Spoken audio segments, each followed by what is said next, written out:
គំនិតសំខាន់ទាំង5ដែលជួយអ្នកក្នុងការបើកអាជីវកម្ម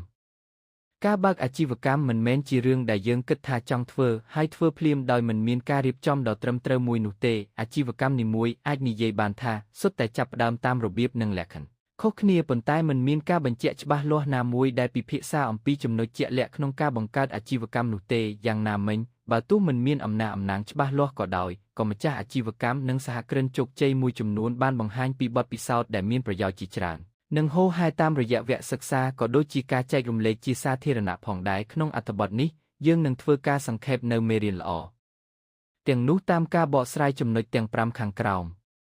ត្រូវមានចក្ខុវិស័យច្បាស់លាស់មួយមុនចាប់ផ្ដើមអាជីវកម្មមួយអ្នកអាចសួរខ្លួនឯងថាហេតុអ្វីបានជាចង់បើកអាជីវកម្មប្រភេទហ្នឹងតើអនាគតទៅអាជីវកម្មនេះអាចនឹងដើរដល់ចំណុចណាមានឧបសគ្គអ្វីខ្លះ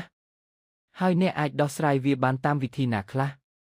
ក្រៅពីនេះអ្នកត្រូវកំណត់គោលដៅឲ្យជាក់លាក់ទាក់ទងនឹងប្រាក់ចំណូលនិងអតិថិជនគោលដៅក្នុងរយៈពេលណាមួយឧទាហរណ៍ការទទួលបានអតិថិជន100នាក់ក្នុងមួយខែនិងរកចំណូលបានយ៉ាងហោចណាស់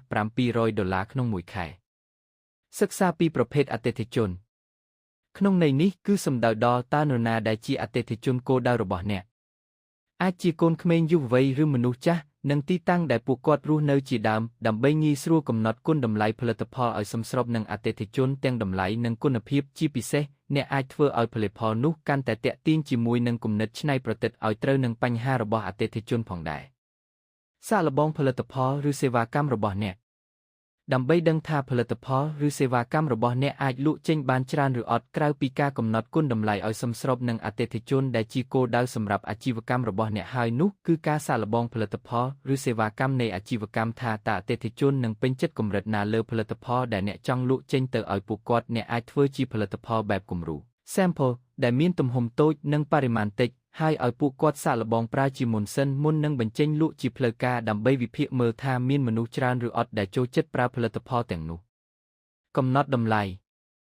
ការកំណត់តម្លៃគឺត្រូវប្រាកដថាអ្នកចេះថ្លឹងថ្លែងតម្លៃនោះដោយផ្អែកលើគុណភាពផលិតផលឲ្យសមស្របទៅនឹងការចំណាយជាម